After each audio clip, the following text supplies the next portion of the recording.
Assalamualaikum warahmatullahi wabarakatuh. Selamat pagi murid-murid. Bersama-sama sekali lagi dengan Ustazah Farida di dalam kelas tajwid tahun 6. Tajuk kita pada hari ini masih di dalam wakaf dan ibtidak, dan hari ini kita akan lihat kepada tanda-tanda.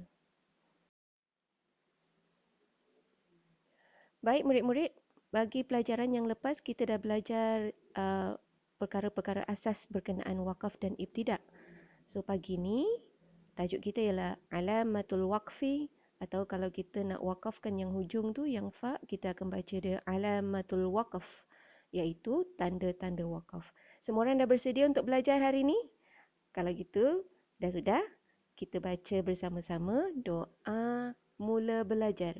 Bismillahirrahmanirrahim. Allahumma ftah alaina hikmataka wanshur alaina min khazaini rahmatika ya arhamar rahimin. Rabbi shrah li sadri wa yassir li amri wahlul 'uqdatam min lisani yafqahu qawli. Rabbi zidni ilma warzuqni fahma. Amin. Jom kita mulakan pelajaran kita.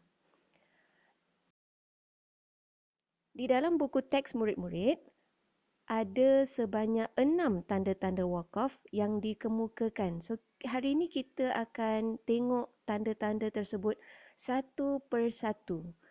Dah sedia? Okey, jom. Yang pertama, tanda yang menggunakan huruf mim macam ni. Okay. Dia menunjukkan wakaf yang lazim. So, wakaf ini ada dua nama atau dua nama yang biasa dikenali orang-orang. Yang pertama yang biasa orang sebut ialah wakaf lazim. Dan ada juga orang yang menyebutnya sebagai wakaf tam. Tam maknanya sempurna. Makna dia apa? Wakaf ini berlaku apabila ayat tersebut sudah sempurna, sudah lengkap makna dia. So, Ustazah beri contoh di sini. Cuba kita lihat di dalam potongan ayat ini. Ini dia mim. Ini yang tempat ini yang kita patut berhenti apabila ada tanda mim begini. Ini wakaf lazim. Kita dah belajar wakaf itu ialah berhenti. So kita berhenti dekat sini. Sekalipun nafas kita panjang, kita tetap berhenti di sini. So kita baca macam mana? Jom Ustazah tunjukkan. A'udzubillahi minasyaitonirrajim. الذين آتيناهم الكتاب يعرفونه كما يعرفون أبناءهم. Berhenti. Kemudian sambung. Ibtidak dekat sini.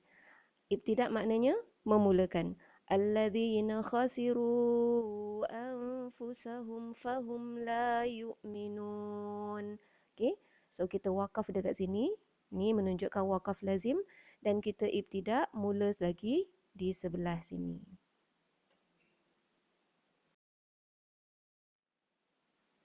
Tanda yang kedua. Okey, sebelum masuk tanda yang kedua, Ustazah nak tunjukkan ada tanda yang bukan wakaf lazim. Dia sama-sama mim. Mana satu tandanya? Seperti ini. Okey, lihat baik-baik. Ada mim. So, yang ini bukan wakaf lazim. Yang ini kita baca Bismillahirrahmanirrahim. La uqsimu bihadzal balad wa anta hillum bihadzal balad. Ni tanwin bertemu ba, bukan wakaf lazim. Nama dia apa hukumnya bila tanwin bertemu ba? Namanya iqlab. Jadi murid-murid perhatikan betul-betul wakaf lazim tadi mim dia kecil saja, tapi yang ini mim dengan ekor. So kalau mim dengan ekor biasanya dia akan merujuk kepada hukum iqlab. Okay, barulah kita nak masuk ke dalam tanda yang kedua, iaitu tanda yang menggunakan lam alif. Lam alif seperti ini. Menunjukkan wakaf yang dilarang. Okay. La di dalam bahasa Arab makna dia jangan.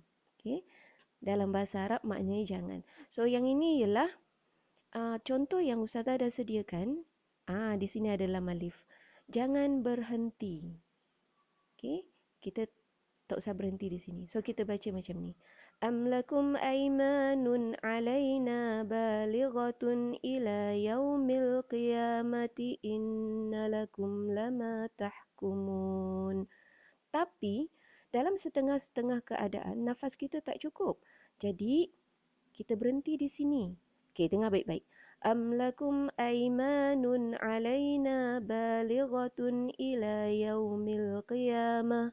Mula di sini. Inna lakum lama tahkumun. So nanti murid-murid tanya, "Ai, tadi kata lah jangan berhenti." Yang dimaksudkan dengan jangan berhenti tu ialah kita dah baca ni ila yaumil qiyamah. Terus tutup Quran. Sadaqallahul azim. Yang itu tak boleh. Okey, jadi makna la jangan berhenti tu ialah jangan terus wakaf dan terus tutup Quran tak berhenti lagi. Tapi kalau nafas kita tak cukup, dibenarkan di sini, kemudian sambung lagi ayat. So, kalau kita dapat ayat yang panjang begini, berhenti dekat sini, kemudian baru kita mula ibtidak dekat sebelah dia ni. Innalakum. Kita akan mula dari sini. Okay?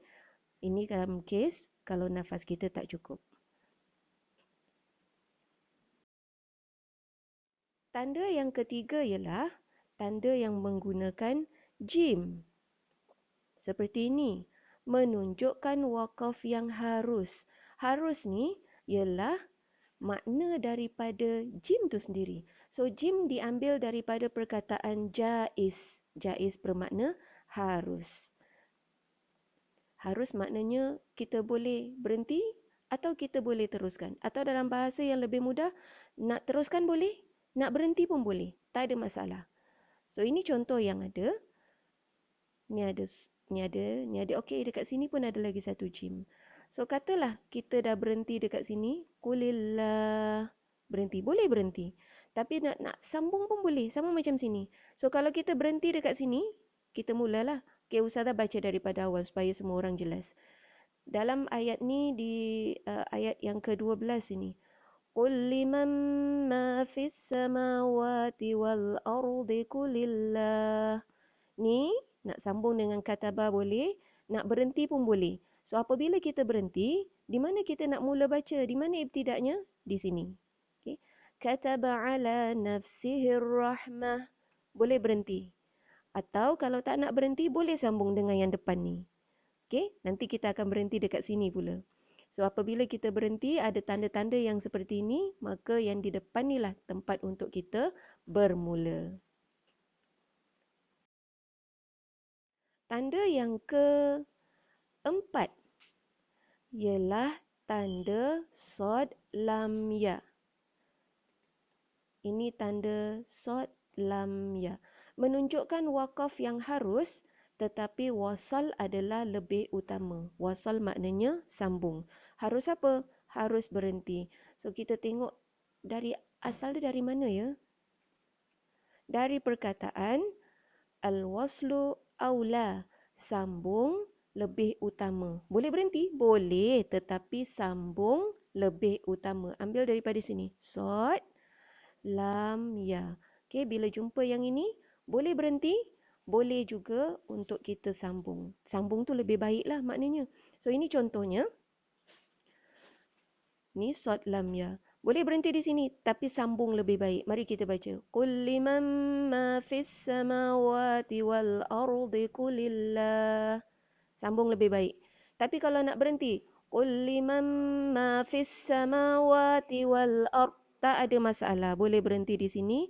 Di mana nak ibtidak? Mula semula di sini. Qulillah. Okey. So dia mudah aja murid-murid. Apabila ada tanda macam ni, tanda-tanda wakaf, kita nak mulakan bacaan mula dari yang depan sini. Kita masuk pada tanda yang kelima, iaitu tanda qaf lam ya. Ini tandanya qaf lam ya. Menunjukkan wakaf yang harus, maknanya berhentilah. Tetapi boleh harus ni maknanya boleh sambung, tetapi wakaf adalah lebih utama. Dia diambil daripada perkataan al-waqfu aula. Al-waqfu aula, berhenti lebih utama. Diambil daripada sini. Qaf lam ya. Berhenti lebih utama. Boleh sambung? Boleh. Tetapi berhenti tu lebih utama. Lebih baik kita berhenti. Contohnya dekat sini. Dekat sini qaf lam ya tu di sini. Okay, so kalau kita baca ومن أظلم ممن افترى على الله كذبا أو كذب بآياته إنه لا يفلح الظالمون. Sambung. Boleh, tetapi ada qaf lam ya. Berhentilah. Sebab berhenti lebih utama. Kat sini dia punya makna dia sebenarnya dah lengkap. So kita akan baca macam ni. وَمَنْ أَظْلَمُ مِمَّنِ افْتَرَى عَلَى اللَّهِ كَذِبًا أَوْ كَذَّبَ بِآيَاتِهِ. Berhenti. Itu lebih utama. Okay. Dan yang ini pula murid-murid, tanda yang keenam. Tanda keenam ialah tanda yang terakhir ada di dalam buku teks kita, iaitu 3 titik kembar. 3 titik. 1, 2, 3, 1, 2, 3. Kembar. Okay. Menunjukkan dua tempat yang boleh diwakaf. Tetapi apabila diwakaf pada salah satu tempat dari keduanya, tidak boleh wakaf pula pada tempat yang satu lagi. So dalam bahasa yang mudah, wakaf pada salah satu. Kalau dah wakaf kat sini, yang ini kena sambung. Kalau di sini sambung, yang sini kena wakaf. Nama dia ialah wakaf mu'anaqah. Okay. Ini titik 3 kembar ni, nama dia wakaf mu'anaqah. Contohnya di dalam surah Al-Baqarah, kalau kita baca pada ayat yang kedua. Bismillahirrahmanirrahim. Alif Lam Mim. Zalikal kitabu la raiba fihi hudal lil muttaqin. Tak boleh baca macam tu. Sebab ada wakaf mu'anaqah dekat sini. Nak berhenti di sini, so kita tinggal sambung dari depan ni. Atau berhenti di sini, kita sambung dari sini. So mari kita cuba contoh kalau berhenti di tempat yang pertama. Zalikal kitabu la raib. Berhenti. Nak mula ibtidak lagi baca dekat sini. Fihi hudal lil muttaqin. Atau nak berhenti tempat kedua. Jangan berhenti di sini. Okay? Zalikal kitabu la raiba fih. Mulakan dari sini. Hudal lil muttaqin. Mudah kan? So apabila kita mematuhi tanda-tanda wakaf yang ada di dalam Al-Quran, wakaf kita terjaga, ibtidak kita pun terjaga, jadi tak adalah yang berlaku seperti mana yang kita contohkan pada pelajaran lepas, wakaf di sebarang tempat dan akhirnya merosakkan pengertian ayat. Okey, untuk yang hal yang sedemikian itu, Ustazah ada contoh lain.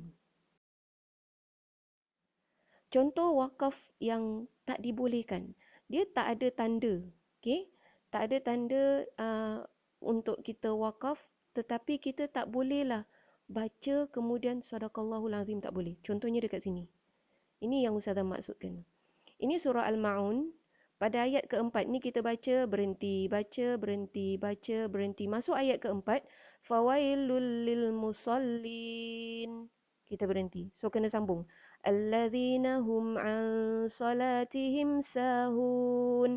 Kena sambung murid-murid sebab tak boleh berhenti fawailul lil musallin. Lepas tu tutup Quran. Sadaqallahul azim. Yang ini dilarang besar sebab kalau kita buat macam tu juga, dia sama macam yang kita belajar minggu lepas akan merosakkan pengertian ayat. Kenapa? Sebab surah ni dia dari awal menceritakan tentang ciri-ciri orang-orang yang mendustakan agama. Pada ayat keempat, dinyatakan maka neraka wail bagi orang-orang yang solat. So nampak tak?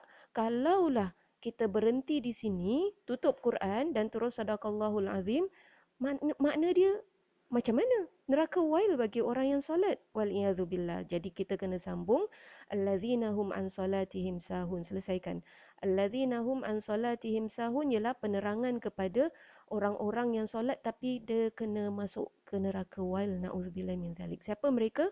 Iaitu orang-orang yang lalai dari solat mereka. Ini ada dipelajari di dalam subjek tafsir. So, kena ingat baik-baik ada tempat-tempat yang kita memang tak boleh wakaf. Nanti ada pula yang bertanya, jadi kena ke kita baca fawailul lil musallin alladzina hum an salatihim sahun? Tak ada masalah. Nak sambung boleh, nak berhenti di sini boleh. Yang tak boleh apa? Habis saja lil musallin, terus tutup Quran dan sadaqallahul azim. Yang itu tak boleh. So, dengar dan fahamkan baik-baik hal-hal tentang wakaf di dalam Al-Quran supaya kita tahu di mana nak wakaf dan di mana kita nak mulakan bacaan. Baik murid-murid. Pelajaran kita hari ini itu saja. 6 tanda wakaf yang ada di dalam Al-Quran. So, ingatkan semula, yang pertama, mim yang kecil, yang kedua, lam alif, yang ketiga, jim, yang keempat, sod lam ya, yang kelima, qaf lam ya, dan yang keenam, 3 titik berkembar. Nah, kat sini ada dinosaur. Apa dinosaur ni buat ni? Nampak tak dia punya excited tangan dia tu? Oh, dia macam tak sabar nak tunggu sesuatu. Mari kita tengok apa yang dia tunggu. Alright. Wow, ada soalan. Soalannya ialah, apakah nama wakaf yang menggunakan 3 titik kembar? Dah lupa tiga titik kembar. Macam ni rupa dia. Okey. Soalannya, apakah nama wakaf ni? Okey. Murid-murid tuliskan nama dan jawapan di ruang komen di bawah. Sambil-sambil tu tekanlah like dengan subscribe. Okey, Ustazah ulang sekali lagi. Jawapan yang ini kena tulis di dalam ruang komen di bawah ni. Tuliskan nama, tuliskan jawapan masing-masing. Taib, sampai di sini saja dulu pelajaran kita. Alhamdulillah. Baik, Ustazah harap ada sesuatu lah yang dapat kita pelajari pada hari ini dan mudah-mudahan kita faham dan dapat amalkan di dalam membaca Al-Quran.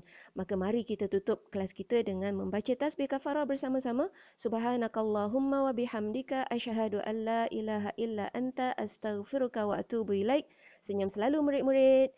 Jaga diri, jaga kesihatan. Dan jangan lupa mengaji. Kita jumpa lagi insya-Allah nanti. Assalamualaikum warahmatullahi wabarakatuh. Bye.